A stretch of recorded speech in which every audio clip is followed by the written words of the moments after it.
Siddipet market యార్డ్లో తడిసిన ధాన్యాన్ని పరిశీలించిన మాజీ మంత్రి హరీష్ రావు అధికారుల నిర్లక్ష్యం, సకాలంలో ధాన్యం సేకరణ చేయడంలో ప్రభుత్వ వైఫల్యం వల్ల రోజుల తరబడి మార్కెట్ యార్డుల వద్ద రైతులు వేచి చూస్తున్నారని మాజీ మంత్రి హరీష్ రావు ఆగ్రహం వ్యక్తం చేశారు. ఇప్పటికే మార్కెట్లో 3500 ధాన్యం బస్తాలు తరలించడానికి సిద్ధంగా ఉన్న లారీలు లేకపోవడంతో ధాన్యం నీటిపాలైందని రైతులు ఆవేదన వ్యక్తం చేశారు. ఆర్టీఓ సివిల్ సప్లై అధికారిపై ఆగ్రహం వ్యక్తం చేసిన మాజీ మంత్రి హరీష్ రావు స్వయంగా సివిల్ సప్లై డిస్ట్రిక్ట్ మేనేజర్తో ఫోన్లో మాట్లాడి లారీలను, హమాలీలను వెంటనే సమకూర్చి ధాన్యాన్ని సేకరించాలని ఆదేశించారు. లారీ అసోసియేషన్తో మాట్లాడి ధాన్య సేకరణకు లారీలను పంపించవలసిందిగా కోరిన మాజీ మంత్రి హరీష్ రావు ధాన్యాన్ని చూసి కన్నీరు మున్నీరవుతున్న రైతులు ఓదార్చిన మాజీ మంత్రి హరీష్ రావు అందాల పోటీల మీద ఉన్న శ్రద్ధ రైతుల మీద లేకపోవడం సిగ్గుచేటు. ముఖ్యమంత్రి గారు అందాల పోటీల మీద రివ్యూలు పెడుతుండే. ఎంత గొప్పగా అందాల పోటీలు పెట్టాలన్నారు. అందాల పోటీలు కడుపు నింపుతాయా? దేనికోసం? ఒకవైపు రాష్ట్రంలో రైతులు పిట్టల్లాగా రాలిపోతా ఉన్నారు. ధాన్య కుప్పల మీద రైతులు చనిపోతా ఉన్నారు. రోజుల తరబడి ధాన్యం కొనే దిక్కులేక దయనీయమైనటువంటి స్థితిలో రాష్ట్రంలో రైతులు ఉన్నారు. ముఖ్యమంత్రికి పట్టదు, మంత్రులకు పట్టదు. ఆ రోజు ప్రతిపక్షంలో ఉన్నప్పుడు మాత్రం ఊకదంపుడు ఉపన్యాసాలు కొట్టిండ్రు. పొల్లు చేస్తుండ్రు, 5 కిలోల తరుగు తీస్తుండ్రు అని మాట్లాడిండ్రు ఆ రోజు. ఇవాళ రండి ఏం చెప్తున్నారో రైతులు ఒకసారి వినండి చెవులుంటే. ఇలా 5 కిలోల తరుగు తీస్తున్నారు. ప్రతి క్వింటాల్కు 5 నుంచి 6 కిలోల తరుగు తీస్తా ఉన్నారు. ఎంక్వైరీ చేయి, తరుగు తీసినటువంటి మిల్లుల మీద, అధికారుల మీద యాక్షన్ తీసుకో. ఎంత క్లిష్టమైన సమయం అంటే రైతులకు పాపం. ఒకవైపు రాష్ట్ర ప్రభుత్వం రైతులకు ఇచ్చినటువంటి మాటలు, రైతులకు ఇచ్చిన హామీలు అమలు చేయక, కనీసం కేసీఆర్ గారి ప్రభుత్వం ఇస్తున్నటువంటి పథకాలను కూడా అమలు చేయక చాలా ఇబ్బందుల్లో ఉన్నారు రైతులు. ఎందుకంటే అసలే కాంగ్రెస్ ప్రభుత్వం చేతిలో వరుసగా మోసపోతున్నారు రైతులు. రైతు బంధు రాక, రుణమాఫీ జరగక, రైతు బీమా అమలు చేయక, తరుగు పేరు మీద కోతలు, తడిసిన ధాన్యంతో తిప్పలు. ఇవాళ ఎట్లయిపోయిందంటే వాళ్ళ పరిస్థితి పాపం చాలా ఇబ్బందికరంగా ఉంది రైతుల పరిస్థితి. ప్రభుత్వం నుంచి కనీసం ఒక ధైర్యం చెప్పే మాట వస్తుందేమో, ఏదైనా ప్రభుత్వం ఉపశమనం కల్పిస్తుందేమో, ప్రభుత్వం ఏమైనా చర్యలు తీసుకుంటుందేమో అని ఎదురు చూస్తున్నటువంటి రైతులకు తీవ్ర నిరాశ మిగులుతూ ఉంది. ఏదైనా ప్రకృతి వైపరీత్యం జరిగితే ముఖ్యమంత్రో, రెవెన్యూ మంత్రో, వ్యవసాయ మంత్రో స్పందిస్తారు. ధైర్యంగా ఉండండి, మేము కొంటాం, తడిసిన వడ్లు కొంటాం, లేదా పంట పొలాలు ఎక్కడైతే నష్టం జరిగిందో ఇన్పుట్ సబ్సిడీ కింద 10 రోజుల కింద సాయం చేస్తాం, ఫ్రీగా విత్తనాలు ఇస్తాం, ఏదైనా ధైర్యం చెప్పాలి. ఈ ప్రభుత్వం కనీసం రైతులకు మాట ఆత్మవిశ్వాసం కల్పించలేకపోతా ఉంది, ధైర్యం కూడా చెప్పలేకపోతా ఉంది. అది ఏందో ఏమో ఆ రేవంత్ రెడ్డి గారు ఆ దేవుళ్ళ మీద ఒట్లు పెట్టి మాట తప్పినట్టున్నాడు. మరి అది అందుకో మరెందుకో నాకు తెలియదు. కానీ ప్రకృతి కూడా ఈరోజు రైతు మీద పగబట్టినట్టు అనిపిస్తూ ఉంది. ఈ పుణ్యాత్ముడు ఏడ కనబడితే ఏ ఊరికి పోతే ఆ దేవుని మీద ఒట్టు పెట్టి 15 ఆగస్టు కల్లా రుణమాఫీ చేస్తా అని మాట్లాడి మాట తప్పిండు. మరి ఆ దేవుళ్ళకి ఏమైనా కోపం వచ్చిందా, మరి ఆ ప్రకృతికి ఏమైనా కోపం వచ్చిందా, కారణం ఏందో తెలియదు. కానీ ఇవాళ ఈ రాష్ట్రంలో వరుసగా గత నెల రోజుల నుంచి వడగళ్ల వానతో, గాలి దుమారంతో, అకాల వర్షాలతో చాలా నష్టపోతున్నటువంటి పరిస్థితి ఉంది. ఆ ప్రకృతి కూడా పగబట్టినట్టు కనబడతా ఉంది. చాలా బాధగా ఉంది. ఇలా ఇందాక నేను మార్కెట్లో రైతుల మాటలు వింటుంటే గుండె తరుక్కపోతున్నటువంటి పరిస్థితి ఉన్నది.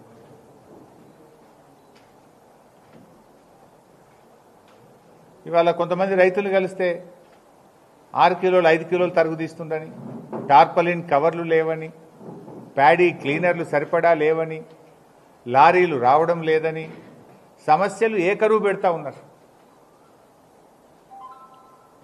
ఇంతకంటే ప్రభుత్వానికి ప్రాధాన్యత ఏంది అని అడుగుతా ఉన్నా. గొప్పలు చెప్తున్నారు, ఇంత పంట పండింది, దేశంలో అత్యధిక పంట పండింది అని చెప్తున్నారు. గొప్పలు చెప్పుడు సరే, ఆ రైతుల తిప్పలు పట్టించుకోండి. ఆ రైతులకు కేసీఆర్ వచ్చినాకనే 24 గంటల కరెంట్ వస్తే, రైతు బంద్ వస్తే, మిషన్ కాకతీయ వస్తే, రైతు బీమా వస్తే, ప్రాజెక్టులు కడితే, నీళ్ళు వస్తే ఇవాళ ఇంత పంట పండింది. అదేదో మీ గొప్పలుగా చెప్పుకుంటున్నారు. సరే, గొప్పలు చెప్పుకున్నారు, అది రైతులకు తెలుసు. ఆ కృషి ఎవరిది, ఆ పంట వెనుక ఉన్న కష్టం ఎవరిదో రైతులకు తెలుసు. కనీసం పండిన పంట కొనే దిక్కు లేదు. నీళ్లు లేక రాష్ట్రంలో పంటలు ఎండిపోయినాయి. జనగామ జిల్లాలో, అటు ఖమ్మంలో, ఇటు నల్లగొండలో, ఇటు కరీంనగర్లో నీళ్ళు ఇయ్యక ఈ ప్రభుత్వం పంటలు ఎండగొట్టింది. సరి అయిన కరెంట్ ఇయ్యక మోటార్లు గాలిపోయి పంటలు ఎండగొట్టింది. ఆరుగాలం కష్టపడి పండించిన పంటను కొనే పరిస్థితులకు ఇట్లా కూడా రైతులు తిప్పలు పెడతా ఉన్నారు. ఎక్కడ మీరు నా రైతు బంధువు ఇవ్వకపోతివి, నీళ్లు చక్కగా ఇవ్వపోతివి, క్వాలిటీ కరెంట్ ఇయ్యక మోటార్లు గాలబెట్టి అట్లా తిప్పలు పెడతీవి, పండిన పంట కూడా కొనక ఇట్లా తిప్పలు పెట్టబడుతుంది. ఏంది తిప్పలేంది రైతులకు నీ ప్రభుత్వంలో?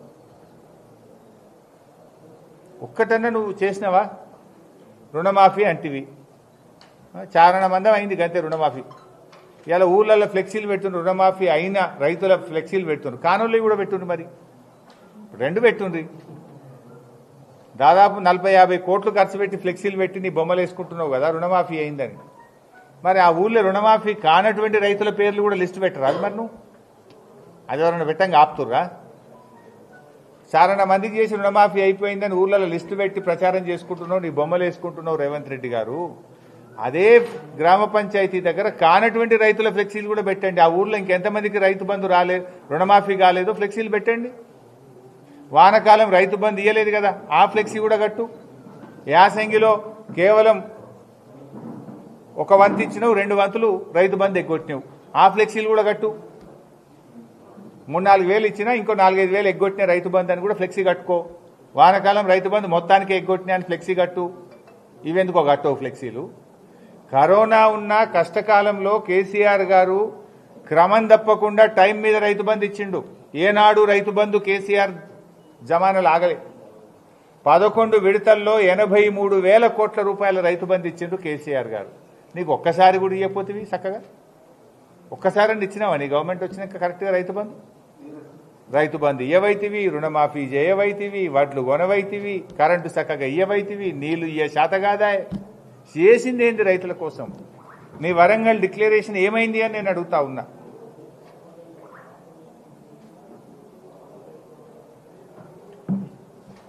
ముఖ్యమంత్రి గారికి అంత బిజీ ఉన్నారా మీరు? అయితే ఢిల్లీ పోతున్నావు, లేకపోతే అందాల పోటీల మీద రివ్యూ పెడుతున్నావు. మొన్న 3 రోజులు ఢిల్లీ పోయేస్తేవి, ఇప్పటికి ఎక్కే విమానం దిగే విమానం అదే తప్ప రైతుల గురించి ఎన్నడూ ఆలోచించినావు నువ్వు? అందాల పోటీల మీద ఉన్న శ్రద్ధ అన్నదాతల అవస్థల మీద ఈ ప్రభుత్వానికి లేకుండా పోయింది. ఇవాళ మామిడి రైతులు చాలా నష్టపోయింది. నేను ఉదయం నుంచి నాకు రాష్ట్ర వ్యాప్తంగా చూస్తున్నా, జిల్లా వ్యాప్తంగా చూస్తున్నా, మా నియోజకవర్గంలో కూడా చూస్తున్నా, అసలు ఒక్క కాయ లేకుండా పడిపోయింది. ఏం గాలిదు మరి, మొత్తం ఇండ్ల మీద రేకులు లేచిపోయినాయి, చాలా చోట్ల చెట్లు పడిపోయినాయి, మామిడికాయ ఒక్కటి లేకుండా పడిపోయింది. ఇవాళ చాలా పరేషాన్ ఉన్నారు మామిడి రైతులు. ఏది హార్టికల్చర్ శాఖ ఏంది? మేము కనీసం ఆ మామిడి రైతులు కొమ్మలు ఇరిగిపోయినాయి, కాయలు పోయినాయి. అరే ధైర్యంగా ఉండండి, మీకు ఏదైనా ఎకరానికి 30,000 ఇస్తాము, ఏదైనా సాయం చేస్తాము, ఇన్సూరెన్స్ ఇస్తాము. ఏది ఏడవే? మీరు చెప్తుంది కదా పంటల బీమా చేస్తాము, ఇది చేస్తాము, అది చేస్తామని ఎలక్షన్ల ముంగట ఓట్లు వేయించుకున్నందుకు చాలా చెప్తుంది. మరి కొమ్మలు ఇరిగిపోయి కాయలు పోయి ఇవాళ ఏడుస్తున్నటువంటి రైతులకు మీ ధైర్యం ఏది? మీ సాయం ఏది? ప్రభుత్వం మాట ఏది అని నేను అడుగుతా ఉన్నా. ఇలా పత్తి రైతులను కూడా ముంచేసిండ్రు. మొన్న పత్తి రైతుల్లో 20% మంది పత్తి రైతులకు మాత్రమే ఎంఎస్పీ వచ్చింది. మిగతా 80% మంది పత్తి రైతుల దగ్గర మొత్తం బ్రోకర్లు కొన్నారు. బ్రోకర్లు కొని సీసీఐకి ఎక్కువ ధరకు అమ్ముకున్నారు. ఇది బీఆర్ఎస్ పార్టీ బయటకు తెచ్చిన తర్వాత ఇప్పుడు ప్రభుత్వం విజిలెన్స్ ఎంక్వైరీకి ఆదేశించింది. విజిలెన్స్ కాదు, దీని మీద సిబిఐ విచారణ జరపాలి. కేంద్ర ప్రభుత్వం బీజేపీ, ఎందుకంటే సీసీఐ కేంద్ర ప్రభుత్వ కంట్రోల్లో ఉంటుంది, సీసీఐ అనేది కేంద్రం ఆధీనంలో ఉంటుంది. మరి ఇలా సీసీఐఏ అవినీతికి పాల్పడ్డది. మధ్య దళారీలు, బ్రోకర్లు, ఈ సీసీఐ అధికారులు కలిసి దాదాపు 3,000 కోట్ల రూపాయలు పత్తి రైతులకు నష్టం జరిగింది. ఈ పత్తి రైతులకు జరిగిన నష్టాన్ని పూరించాలి అంటే దీని మీద సిబిఐ విచారణ జరిపి రైతులకు రావాల్సిన డబ్బులు రైతులకు ఇప్పించాలని కూడా బీఆర్ఎస్ పార్టీ డిమాండ్ చేస్తూ ఉంది. ఇప్పటికైనా మేము ప్రభుత్వాన్ని కోరేది ఒక్కటే, కళ్ళు తెరవండి. ముఖ్యమంత్రి గారు అందాల పోటీ మీద చేసిన రివ్యూలు చాలు, రైతుల గురించి ఈ ధాన్యం కొనుగోలు మీద రివ్యూ చేయండి. ఇంకా 3 రోజులు వర్షాలు ఉన్నాయని వాతావరణ శాఖ హెచ్చరిస్తూ ఉంది. మార్కెట్ యార్డ్లలో ఊర్లలో కుప్పలు వడ్లు అట్లే ఉన్నాయి. సో తడిసిన ధాన్యాన్ని వెంటనే మిల్లులకు పంపించి బాయిల్డ్ రైస్కు ఉపయోగించి రైతుల దగ్గర వడ్లు కొనుగోలు చేయాలని డిమాండ్ చేస్తూ ఉన్నాం. ఎందుకంటే అవి మొలకలెత్తే ప్రమాదం ఉంది. ఇప్పుడు మేము చూసినాం మార్కెట్లో వాసన వస్తూ ఉంది, బాగా స్మెల్ వస్తూ ఉంది. ఇంకా కొద్ది గంటలు లేట్ అయిపోతే మొలకెత్తుతుంది. అందువల్ల తడిసిన ధాన్యాన్ని తక్షణమే కొనుగోలు చేయండి. అది గన్నీ బ్యాగుల్లో నింపిందైనా, కాంటా అయిందన్నా, కాంటా కాకపోయినా, కుప్పల రూపంలో ఉన్నా సరే ఎక్కడికక్కడ కలెక్టర్లను, జాయింట్ కలెక్టర్లను, డిఎం సివిల్ సప్లైస్ను, మార్కెటింగ్ శాఖ అధికారులను ఆదేశించి వాళ్ళను మార్కెట్ యార్డులలో కూర్చోబెట్టి ఈ తడిసిన ధాన్యాన్ని వెంటనే మిల్లులకు లిఫ్ట్ చేయాలని డిమాండ్ చేస్తూ ఉన్నాం. 2, వ్యవసాయ మంత్రి గారు గొప్పగా చెప్తున్నాడు, 48 గంటల్లో వడ్లకు పైసలు ఇస్తున్నామంటున్నాడు. ఏ ఊరికన్నా వస్తారా మన నియోజకవర్గంలో? 10 రోజుల దాకా వడ్ల పైసలు వస్తలేవు. 10 రోజులైనా ఇంకా వడ్ల పైసలు పడతలేవు. అమ్ముకోవడానికి పడిగాపులే, అమ్మిన ధాన్యానికి డబ్బుల కోసం కూడా పడిగాపులు గాయాల్సి వస్తుంది. 10 రోజులైనా వడ్ల పైసలు వస్తలేవు. మీరు మాటలు హైదరాబాద్లో కూర్చొని 48 గంటల్లో ఇస్తున్నాం, 2 రోజులు ఇస్తున్నాం అంటున్నారు. ఏ ఊర్లో కూడా 10 రోజుల్లోపు వడ్ల పైసలు వస్తలేవు. దాన్ని రివ్యూ చేయాలని డిమాండ్ చేస్తున్నాం. డబ్బులు వెంటనే రైతులకు ఇవ్వాలని చెప్పి నేను కోరుతా ఉన్నాను. ఎందుకంటే రాష్ట్రంలో 24 లక్షల మెట్రిక్ టన్నుల వడ్లు కొన్నారు.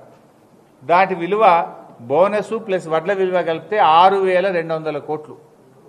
6,200 కోట్లకు మీరు ఇచ్చింది ఎంత? 3,000 కోట్లే ఇచ్చారు. సగం ఇచ్చింది, ఇంకా సగం పైసలు ఇవ్వాలి. కొన్నదే తక్కువ. ఆ కొన్న వడ్లకు కూడా ఇవాళ డబ్బులకు ఇవ్వనటువంటి పరిస్థితి.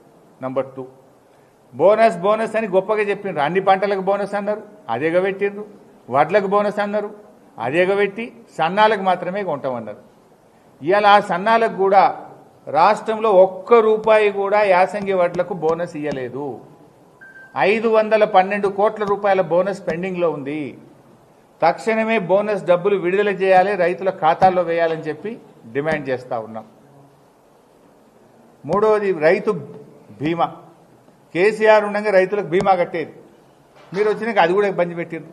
ఇప్పుడు 2వ కిస్తీ కట్టలే, ఫిబ్రవరిలో కట్టాల్సిన రైతు బీమా ఇప్పటిదాకా కట్టకపోవడం వల్ల ఫిబ్రవరి, మార్చ్, ఏప్రిల్ ఈ 3 నెలల్లో చనిపోయిన రైతులకు 1 పైసా కూడా ఇప్పటిదాకా రావట్లేదు. కేసీఆర్ గారు ఉండగా రైతు బంద్ ఆగలే, రైతు బీమా ఆగలే. కానీ వీళ్ళు వచ్చినాక రైతు బంద్ ఆగింది, రైతు బీమాకు కూడా డబ్బులు కట్టలేదు. తక్షణమే రైతు బీమా 2వ ఇన్స్టాల్మెంట్ కట్టాలని, ఆ చనిపోయిన రైతు కుటుంబాలకు 5 లక్షల ఎక్స్గ్రేషియా చెల్లించాలని చెప్పి కూడా డిమాండ్ చేస్తూ ఉన్నాం. అదేవిధంగా తరుగు రాష్ట్ర వ్యాప్తంగా అన్ని చోట్ల కూడా 5 నుంచి 8 కిలోల తరుగు పెడతా ఉన్నారు. ముఖ్యమంత్రి గారు తరుగు మీద నువ్వు ఆనాడు జానెడ్ ఎగిరిపడ్డావు. తక్షణమే అధికారులను ఆదేశించు, తరుగు లేకుండా రైతులకు న్యాయం చేయాలి, ధాన్యం కొనాలని చెప్పి డిమాండ్ చేస్తూ ఉన్నాం. హాయ్ ఎవ్రీవన్, నేను మీ Pavani. Please like, share and subscribe GRTV. Hi, I'm Jyoti Singh. Please like and subscribe GRTV channel. అందరికీ నమస్కారం. నా పేరు Sambit. Please like and subscribe GRTV. Thank you.